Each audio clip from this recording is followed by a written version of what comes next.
Friends, ಹೇಗಿದ್ರೆ ಎಲ್ಲರೂ ಏನು solar ಪೂರ ಎಲ್ಲ. ಇವತ್ತು ಎಂತ ಗೊತ್ತುಂಟು ಫ್ರೆಂಡ್ಸ್, ನಾನು ಇದು ಕದಲಿ ಬಾಳೆಹಣ್ಣು ಉಂಟಲ್ವ, ಅದರಿಂದ ಒಂದು ಹಲ್ವ ಮಾಡುವ ಅಂತ ಮಾಡಿದ್ದು. ತುಂಬ ಒಳ್ಳೆಯದಾಗಿ ಬಂತಾಯಿತ್ತು, ತುಂಬ ಸೂಪರ್ ಆಗಿತ್ತು. ಯಾವ ರೀತಿಯಾಗಿ ಮಾಡಿದೆ ಅಂತ ನಿಮ್ಮ ಜೊತೆ ಶೇರ್ ಮಾಡ್ತೇನೆ ಫ್ರೆಂಡ್ಸ್. ಅದಕ್ಕೇನು ಹೆಚ್ಚು ಐಟಮ್ಸ್ ಎಲ್ಲ ಎಂತ ಬೇಡ, ಸ್ವಲ್ಪ ಸಾಕು. ಹಾಗೆ ಇವತ್ತಿನ ವಿಡಿಯೋ ಇಷ್ಟ ಆದರೆ ಪ್ಲೀಸ್ ಲೈಕ್ ಮಾಡಿ. ಹಾಗೆ ಇದೆ ಮೊದಲಿನ ಬಾರಿ ನನ್ನ ವಿಡಿಯೋ ನೋಡ್ತಿದ್ರೆ ಪ್ಲೀಸ್ ಸಬ್ಸ್ಕ್ರೈಬ್ ಮಾಡಿ ಫ್ರೆಂಡ್ಸ್. ನಿಮ್ಮ ಫ್ರೆಂಡ್ಸ್ ಫ್ಯಾಮಿಲಿ ಎಲ್ಲರ ಜೊತೆ ಶೇರ್ ಮಾಡಿ. ನಾನಿಲ್ಲಿ ಈಗ ಮೊದಲಿಂದಾಗಿ ಬಾಳೆಹಣ್ಣು ತಗೊಂಡಿದ್ದೀನಿ, ಕದಲಿ ಬಾಳೆಹಣ್ಣು. ಒಂದು 15 ಬಾಳೆಹಣ್ಣನ್ನು ತಗೊಂಡಿದ್ದೆ. ಚಂದ ಹಣ್ಣಾದ ಬಾಳೆಹಣ್ಣು ತಗೊಂಡದ್ದು ನಾನು. ಈಗ ಅದರದ್ದು ಸಿಪ್ಪೆಯನ್ನೆಲ್ಲ ತೆಗೆದುಕೊಳ್ಳುವ ನಾವು ಮೊದಲು. ಸಿಪ್ಪೆ ತಗೊಳ್ತಾ ಇದ್ದೇನೆ ನಾನು. ನೇಂದ್ರ ಬಾಳೆಹಣ್ಣಲ್ಲಿ ಸಹ ಮಾಡ್ತಾರೆ, ಅದು ನಾನಿಲ್ಲಿ ಕದಲಿ ಬಾಳೆಹಣ್ಣು ಇತ್ತು ಹಾಗೆ ಅದರಲ್ಲಿ ಮಾಡಿದ್ದು. ಈಗ ಅದರದೆಲ್ಲ ಸಿಪ್ಪೆಲ್ಲ ತಗೊಂಡಾಯಿತು ನಮಗೆ. ಈಗ ನಾವು ಇದನ್ನು ಚಂದ ಪೇಸ್ಟ್ ಮಾಡಿಕೊಳ್ಬೇಕು. ಬಾಳೆಹಣ್ಣು ಚಂದ ಕಟ್ ಮಾಡಿ ಸಹ ಪೇಸ್ಟ್ ಮಾಡ್ಬೋದು. ನಾನಿಲ್ಲಿ ಕೈಯಲ್ಲಿ ಕಿವಿಚಿ ಹಾಕಿದ್ದು ಮಿಕ್ಸಿಗೆ. ಕಿವಿಚಿ ಎಲ್ಲ ಹಾಕಿ ಈ ರೀತಿಯಾಗಿ ಹಾಕ್ಕೊಳ್ತಾ ಇದ್ದೇನೆ. ಈಗ ನಾನು ಇದನ್ನು ಚಂದ ಪೇಸ್ಟ್ ಮಾಡಬೇಕು, ನೀರೆಲ್ಲ ಹಾಕದೆ ಹಾಗೆ ಪೇಸ್ಟ್ ಮಾಡಿಕೊಳ್ಬೇಕು. ಈಗೆಲ್ಲ ಹಾಕಿ ಆಯಿತು ನೋಡಿ. ಈಗ ನಾವೊಮ್ಮೆ ಪೇಸ್ಟ್ ಮಾಡಿಕೊಳ್ಳುವ. ಈಗ ಪೇಸ್ಟ್ ಚಂದ ರೆಡಿ ಆಯಿತು ಬಾಳೆಹಣ್ಣಿನದ್ದು. ಈಗ ನಾವಿಲ್ಲಿ ಬಾಣಲೆ ಬಿಸಿ ಆಗ್ಲಿಕ್ಕೆ ಇಟ್ಟಿದ್ದೇನೆ ನಾನೊಂದು ದಪ್ಪದ ಬಾಣಲೆ ತಗೊಳ್ಬೇಕು. ಇದಕ್ಕೀಗ ನಾವು ತುಪ್ಪವನ್ನು ಹಾಕಿಕೊಳ್ಬೇಕು ಮೊದಲು. ನಾನಿಲ್ಲಿ ಒಂದು 2 ಚಮಚದಷ್ಟು ತುಪ್ಪ ಹಾಕ್ತಾ ಇದ್ದೇನೆ ಮೊದಲು. ಈಗ ತುಪ್ಪ ಸ್ವಲ್ಪ ಬಿಸಿ ಆಗಬೇಕು. ತುಪ್ಪ ಬಿಸಿ ಆದಾಗ ನಾನಿಲ್ಲಿ ಗೋಡಂಬಿಯನ್ನು ಹಾಕ್ಕೊಳ್ತಾ ಇದ್ದೇನೆ. ಸ್ವಲ್ಪ ಗೋಡಂಬಿ ತಗೊಂಡಿದ್ದೆ, ಅದನ್ನೀಗ ಚಂದ ಬಿಸಿ ಮಾಡಿಕೊಳ್ಳುವ. ಸ್ವಲ್ಪ ಕೆಂಪಾಗುವವರೆಗೆ ಬಿಸಿ ಮಾಡಿಕೊಳ್ಬೇಕು ನೋಡಿ. ಈಗ ಸ್ವಲ್ಪ ಕೆಂಪಾಗ್ತಾ ಉಂಟು ಇದು ಗೋಡಂಬಿ, ಹೆಚ್ಚು ಕೆಂಪಾಗಬೇಕು ಅಂತೆಲ್ಲ. ಈಗ ಇದಾಯಿತು. ಈಗ ನಾವಿದನ್ನು ತೆಗೆದುಕೊಳ್ಳುವ ಒಂದು ಬಟ್ಟಲಿಗೆ ಗೋಡಂಬಿಯನ್ನು. ಈಗೆಲ್ಲ ಗೋಡಂಬಿಯನ್ನು ತಗೊಳ್ತಾ ಇದ್ದೇನೆ ನಾನು.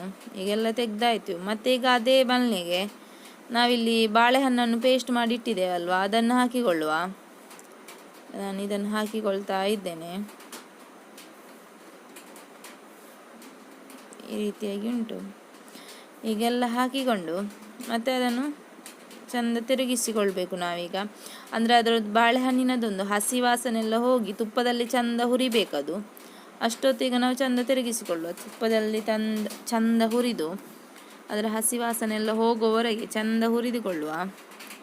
ಈ ರೀತಿಯಾಗಿ ಈಗ ಹುರಿದುಕೊಳ್ತಾ ಇದ್ದೇನೆ ನಾನು. ಈ ರೀತಿಯಾಗಿ ಹುರಿದುಕೊಳ್ಬೇಕು. ಅಂದರೆ ಅದರದ್ದೊಂದು ಕಲರ್ ಸಹ ಚೇಂಜ್ ಆಗ್ತಾ ಹೋಗ್ತದೆ ನೋಡಿ. ಇದೊಂದು ಈ ರೀತಿಯಾಗಿ ಈಗ ತುಪ್ಪವನ್ನೆಲ್ಲ ಹೀರಿಕೊಳ್ತದೆ ನಮ್ಮದದು ಬಾಳೆಹಣ್ಣಿನ ಪೇಸ್ಟ್ ಉಂಟಲ್ವ, ಅದೆಲ್ಲ ತುಪ್ಪವನ್ನು ಹೀರಿಕೊಳ್ತದೆ ನೋಡಿ. ಈ ರೀತಿಯಾಗಿ ಈಗ ನಾನು ತಿರುಗಿಸಿಕೊಳ್ತಾ ಇದ್ದೇನೆ. ಚಂದ ತಿರುಗಿಸಿಕೊಳ್ತಾ ಇರಬೇಕು, ಕೈ ಬಿಡದಾಗಿ ತಿರುಗಿಸಿಕೊಳ್ತಾ ಇರಬೇಕು. ಯಾಕಂದರೆ ಇಲ್ಲದ್ರೆ ಅದು ತಳ ಹಿಡಿತದೆ ಅಂತ. ಹಾಗಾಗಿ ನೋಡಿ ಈ ರೀತಿಯಾಗಿ ತಿರುಗಿಸಿಕೊಳ್ತಾ ಇರಬೇಕು. ಈಗ ಒಂದು 10 ನಿಮಿಷ ಆಯಿತು ನಾನು ಈ ರೀತಿಯಾಗಿ ತಿರುಗಿಸಿಕೊಳ್ತಾ ಇದ್ದೇನೆ ನೋಡಿ. ಈಗ ಕಲರ್ ಸಹ ಸ್ವಲ್ಪ ಚೇಂಜ್ ಆಗಿದೆ. ಈ ಸಮಯದಲ್ಲಿ ನಾವು ಇದಕ್ಕೆ ಸಕ್ಕರೆಯನ್ನು ಹಾಕಿಕೊಳ್ಳುವ. ನಾನಿಲ್ಲಿ 1 ಕಪ್ಪಿನಷ್ಟು ಸಕ್ಕರೆ ತಗೊಂಡಿದ್ದೇನೆ 15 ಬಾಳೆಹಣ್ಣಿಗೆ. ಈಗ ಸಕ್ಕರೆ ಹಾಕಿ ಒಮ್ಮೆ ಚಂದ ತಿರುಗಿಸಿಕೊಳ್ಳಿ.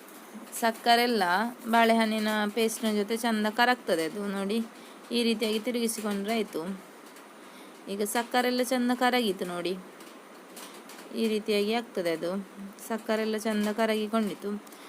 ಈಗ ನಾವು ತಿರುಗಿಸಿಕೊಳ್ತಾ ಇರಬೇಕು. ಇದು ಬಾಳೆಹಣ್ಣಿನ ಹಲ್ವ ಮಾಡಲಿಕ್ಕೆ ಸ್ವಲ್ಪ ಹೊತ್ತು ತಗೊಳ್ತದೆ, ಆದರೆ ತುಂಬ ರುಚಿಯಾಗಿ ಬರ್ತದೆ ಆಯಿತಾ ನೋಡಿ. ಈ ರೀತಿಯಾಗಿ ಈಗ ನಾನು ತಿರುಗಿಸಿಕೊಳ್ತಾ ಇದ್ದೇನೆ ನೋಡಿ. ಈ ರೀತಿಯಾಗಿ ಮಾಡಿಕೊಂಡ್ರೆ ಆಯಿತು. ಈಗ ನಾನು ಇದಕ್ಕೆ ಸ್ವಲ್ಪ ತುಪ್ಪವನ್ನು ಹಾಕ್ಕೊಳ್ತಾ ಇದ್ದೇನೆ. ತುಪ್ಪ ಸ್ವಲ್ಪ ಈ ಸಮಯದಲ್ಲಿ ಸ್ವಲ್ಪ ತುಪ್ಪ ಹಾಕಿ 1-1.5 ಚಮಚದಷ್ಟು ತುಪ್ಪವನ್ನು ಹಾಕಿಕೊಂಡೆ ನಾನಿಲ್ಲಿ.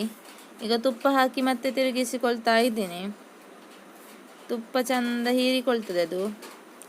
ನಾವು ತಿರುಗಿಸಿಕೊಂಡ ಹಾಗೆ ತುಪ್ಪ ಚಂದ ಹೀರಿಕೊಂಡಿದ್ದು ನೋಡಿ. ಈಗ ತುಪ್ಪ ಕಾಣುವುದಿಲ್ಲ, ಎಲ್ಲ ತುಪ್ಪ ಹೀರಿಕೊಳ್ತದೆ ಅದು ಬೇಗ. ಹಾಗೆ ಮಾಡ್ತಾ ತಿರುಗಿಸಿಕೊಳ್ತಾ ಇರಬೇಕು. ಕಲರ್ ಸಹ ಚೇಂಜ್ ಆಗ್ತಾ ಉಂಟು ನೋಡಿ. ನಾವು ನೋಡಿ ಈ ರೀತಿಯಾಗಿ ಕಲರ್ ಚೇಂಜ್ ಆಗ್ತಾ ಉಂಟು. ಈಗ ಹಲ್ವಾದ ಹದಕ್ಕೆ ಬರ್ತಾ ಉಂಟು. ನಾನಿಲ್ಲಿ ಅದನ್ನೊಂದು 3/4 ಗಂಟೆ ಈ ರೀತಿಯಾಗಿ ಮಾಡಿಕೊಂಡಿದ್ದೇನೆ. ನಾವು ಗ್ಯಾಸಲ್ಲಿ ಮಾಡೋದಾದರೆ ಮೀಡಿಯಮ್ ಫ್ಲೇಮಲ್ಲಿಟ್ಟು ಮಾಡಿಕೊಳ್ಬೇಕು. ಈಗ ನಾನು ಇದಕ್ಕೆ ಏಲಕ್ಕಿ ಹುಡಿಯನ್ನು ಹಾಕಿಕೊಳ್ತಾ ಇದ್ದೇನೆ. ಏಲಕ್ಕಿ ಹುಡಿ ಹಾಕಿ ಚಂದ ತಿರುಗಿಸಿಕೊಳ್ಳುವ. ಏಲಕ್ಕಿ ಹುಡಿ ಎಲ್ಲ ನಮ್ಮ ಹಲ್ವದಲ್ಲಿ ಎಲ್ಲ ಸೇರಿಕೊಂಡು ಚಂದ ಪರಿಮಳ ಬರ್ತದೆ. ಈಗ ನೋಡಿ ಈ ರೀತಿಯಾಗಿ ಬರ್ತಾ ಉಂಟು ನಮ್ಮದು ಹಲ್ವದ ಹದಕ್ಕೆ ಬರ್ತಾ ಉಂಟು ಈಗ ನಮ್ಮದು ನೋಡಿ. ಈ ರೀತಿಯಾಗಿ ಈಗ ಆಯಿತು. ಈಗ ನಾನು ಸ್ವಲ್ಪ ತುಪ್ಪ ಹಾಕ್ತಾ ಇದ್ದೇನೆ, ಮತ್ತೆ ಒಂದು 1.5 ಚಮಚದಷ್ಟು ಮತ್ತೆ ತುಪ್ಪವನ್ನು ಹಾಕಿಕೊಂಡೆ. ಈಗ ಮತ್ತೆ ನಾವು ತಿರುಗಿಸಿಕೊಳ್ಳುವ. ತುಪ್ಪವನ್ನೆಲ್ಲ ಅದು ಹೀರಿಕೊಂಡ ಹಾಗೆ ಅದು ತುಂಬ ಗಟ್ಟಿಯಾಗಬೇಕು, ತೆಳು ಇರಬಾರ್ದು. ನಮ್ಮದು ಹಲ್ವದ ಹದ ಉಂಟಲ್ವ ಅದು ಗಟ್ಟಿಯಾಗಬೇಕು ನೋಡಿ. ಈಗ ಗಟ್ಟಿಯಾಗ್ತಾ ಬರ್ತಾ ಉಂಟು. ಅದು ನಾವು ಎಷ್ಟು ಅಂದರೆ ಒಂದು 3/4 ಗಂಟೆ ಎಲ್ಲ ಆಗುವಾಗ ಚೆಂದ ಗಟ್ಟಿ ಆಗ್ತದೆ. 1 ಗಂಟೆ 3/4 ಗಂಟೆ. ಗ್ಯಾಸಲ್ಲಿ ಆದರೆ ಸ್ವಲ್ಪ ಲೇಟ್ ಆಗ್ಬೋದು, ನಾನು ಬೆಂಕಿಯಲ್ಲಿ ಮಾಡಿದಲ್ಲ ಹಾಗೆ ಸ್ವಲ್ಪ ಬೇಗ ಆಯಿತು ನೋಡಿ. ಈ ರೀತಿಯಾಗಿ ಈಗ ಆಗ್ತಾ ಉಂಟು ನೋಡಿ. ಕಲರ್ ಸಹ ಚೆಂದ ಚೇಂಜ್ ಆಗಿದೆ. ಈ ಹದಕ್ಕೆ ಈಗ ಬಂತು, ತುಪ್ಪವನ್ನೆಲ್ಲ ಹೀರಿಕೊಳ್ತದೆ ಅದು. ಈಗ ಈ ರೀತಿಯಾಗಿ ನಾನು ತಿರುಗಿಸಿಕೊಳ್ತಾ ಇದ್ದೇನೆ. ಈಗ ನೋಡಿ ಚೆಂದ ಗಟ್ಟಿ ಆಯ್ತಿದು ನೋಡಿ. ಹಲ್ವದ ಹದಕ್ಕೆ ಬಂದಿದೆ ಈಗ ಇದು ಚೆಂದ ಗಟ್ಟಿಯಾಗಿ ನೋಡಿ. ಈ ರೀತಿಯಾಗಿ ಈಗ ಆಯಿತು ನೋಡಿ.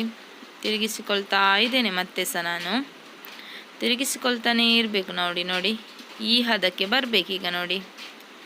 ಈಗ ನಾವು ಇದಕ್ಕೆ ಹುರಿದುಕೊಂಡಂತಹ ಗೋಡಂಬಿಯನ್ನು ಹಾಕಿಕೊಳ್ಳುವ. ಗೋಡಂಬಿ ಹಾಕಿ ಮತ್ತೆ ತಿರುಗಿಸಿಕೊಳ್ಳುವ. ಗೋಡಂಬಿ ಎಲ್ಲ ಅದರಲ್ಲೆಲ್ಲ ಬೆರಿಬೇಕಲ್ವಾ, ಹಾಗಾಗಿ ಈಗ ಗೋಡಂಬಿ ಹಾಕಿ ಮತ್ತೊಮ್ಮೆ ತಿರುಗಿಸಿಕೊಂಡು ಈಗ ನಮ್ಮದು ಹಲ್ವದ ಹದ ಸಹ ರೆಡಿ ಆಯಿತು ನೋಡಿ. ಇಷ್ಟು ಗಟ್ಟಿ ಆದರೆ ಸಾಕು. ಈಗ ಇದು ತಲೆಲ್ಲ ಬಿಟ್ಟುಕೊಳ್ತದೆ ನೋಡಿ. ಈ ರೀತಿ ಆದರೆ ಸಾಕು. ಈಗ ಹಲ್ವದ ಹದ ರೆಡಿ ಆಯಿತು ಅಂತ. ಈಗ ನಾವೊಂದು ಬಟ್ಟಲಿಗೆ ತುಪ್ಪವನ್ನು ಹಚ್ಚಿಕೊಳ್ಳುವ. ಅಂದರೆ ಹಲ್ವ ಹಾಕುವಂಥ ಟ್ರೇ ಎಲ್ಲ ಇದ್ರೆ ಹಾಕಿಕೊಳ್ಬೋದು. ನನ್ನಲ್ಲಿ ಇಲ್ಲಿ ಇರಲಿಲ್ಲ, ನಾನು ಹಾಗೆ ಬಟ್ಟಲಲ್ಲಿ ಹಾಕಿಕೊಳ್ತು. ಈ ರೀತಿಯಾಗಿ ತುಪ್ಪ ಹಾಕಿ ಚೆಂದೊಮ್ಮೆ ಫುಲ್ ಸವರಿ. ಈಗ ನಾವು ಅದನ್ನು ನಮ್ಮದು ಹಲ್ವ ರೆಡಿ ಆಗಿದಲ್ವ ಅದನ್ನು ಇದಕ್ಕೆ ಹಾಕಿಕೊಳ್ಳುವ. ಬಟ್ಟಲಿಗೆ ಹಾಕಿಕೊಳ್ಬೇಕು. ಈಗ ನಾನು ಬಟ್ಟಲಿಗೆ ಹಾಕಿಕೊಳ್ತಾ ಇದ್ದೇನೆ ನೋಡಿ.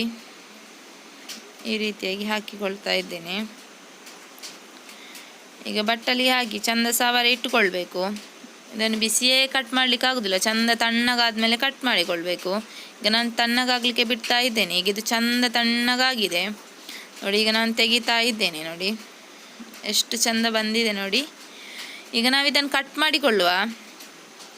ನಾನು ಇದನ್ನು ಕಟ್ ಮಾಡಿಕೊಳ್ತಾ ಇದ್ದೇನೆ. ಚಾಕುವಿಗೆ ಸ್ವಲ್ಪ ತುಪ್ಪ ಹಚ್ಚಿಕೊಂಡು ಕಟ್ ಮಾಡಿದರೆ ಸ್ವಲ್ಪ ಬೇಗ ಬೇಗ ಆಗ್ತದೆ ನೋಡಿ. ಈ ರೀತಿಯಾಗಿ ಈಗ ಕಟ್ ಮಾಡಿಕೊಳ್ತಾ ಇದ್ದೇನೆ ನಾನು ನೋಡಿ. ಈ ರೀತಿಯಾಗಿ ನಮಗೆ ಯಾವ ಸೈಜ್ ಬೇಕೋ ಆ ರೀತಿಯಲ್ಲಿ ನಾವು ಕಟ್ ಮಾಡಿಕೊಳ್ಬೋದು ನೋಡಿ. ಈ ರೀತಿಯಾಗಿ ಕಟ್ ಮಾಡಿಕೊಳ್ತಾ ಇದ್ದೇನೆ ನಾನಿಲ್ಲಿ. ಸ್ಕ್ವೇರ್ ಟೈಪಲ್ಲಿ ಕಟ್ ಮಾಡಿಕೊಂಡದ್ದು. ಈ ರೀತಿಯಲ್ಲಿ ಕಟ್ ಮಾಡಿಕೊಂಡೆ. ಈಗ ತುಂಬ ಸುಲಭ ಉಂಟು, ನೀವು ಸೊಮ್ಮೆ ಟ್ರೈ ಮಾಡಿ ಫ್ರೆಂಡ್ಸ್. ಈ ರೀತಿಯಾಗಿ ಬಾಳೆಹಣ್ಣಿನಿಂದ ಹಲ್ವ ಮಾಡಲಿಕ್ಕೆ, ಅಂದರೆ ನೇಂದ್ರ ಬಾಳೆಹಣ್ಣಿನಿಂದ ಕದಲಿ ಬಾಳೆಹಣ್ಣಿನಿಂದ ನೋಡಿ. ನಮ್ದು ಈಗ ಹಲ್ವೆಲ್ಲ ಚೆಂದ ಕಟ್ ಮಾಡಿಕೊಂಡಾಯಿತು. ಈಗ ನೋಡಿ ಈ ರೀತಿಯಾಗಿ ಆಗಿದೆ ನೋಡಿ. ಎಲ್ಲ ಕಟ್ ಮಾಡಿಕೊಂಡಾಯಿತು ನೋಡಿ. ಈಗ ನಾನು ಇದನ್ನೊಂದು ಪ್ಲೇಟಿಗೆ ಹಾಕಿ ಸರ್ವ್ ಮಾಡಲಿಕ್ಕೆ ಇಟ್ಟಿದ್ದೇನೆ ನೋಡಿ. ನೋಡಿ ಎಷ್ಟು ಚೆನ್ನಾಗಿ ರೆಡಿ ಆಯ್ತಲ್ವಾ ಬಾಳೆಹಣ್ಣಿನ ಹಲ್ವ. ಈಗ ರೆಡಿ ಆಯಿತು ನೋಡಿ. ಈಗ ನೋಡಿದ್ರಲ್ಲ ಫ್ರೆಂಡ್ಸ್ ಯಾವ ರೀತಿಯಾಗಿ ಕದಲಿ ಬಾಳೆಹಣ್ಣಿನಿಂದ ಹಲ್ವವನ್ನು ನಾನು ಮಾಡಿದೆ ಅಂತ. ನೀವು ಈ ರೀತಿಯಾಗಿ ಬಾಳೆಹಣ್ಣಿನಿಂದ ಹಲ್ವ ಮಾಡಿ ಟ್ರೈ ಮಾಡಿ, ಹೇಗಾಯ್ತು ಅಂತ ನನಗೆ ತಿಳಿಸಿ ಫ್ರೆಂಡ್ಸ್. ಹಾಗೂ ಇವತ್ತಿನ ವಿಡಿಯೋ ಇಷ್ಟ ಆದರೆ ಪ್ಲೀಸ್ ಲೈಕ್ ಮಾಡಿ. ಹಾಗೂ ಇದೇ ಮೊದಲಿನ ಬಾರಿ ನನ್ನ ವಿಡಿಯೋ ನೋಡ್ತಿದ್ರೆ ಪ್ಲೀಸ್ ಸಬ್ಸ್ಕ್ರೈಬ್ ಮಾಡಿ ಫ್ರೆಂಡ್ಸ್. ಹಾಗೂ ಪಕ್ಕದಲ್ಲಿರುವ ಬೆಲ್ ಬಟನ್ ಅನ್ನು ಕ್ಲಿಕ್ ಮಾಡಿ. Bye bye. Thank you for watching.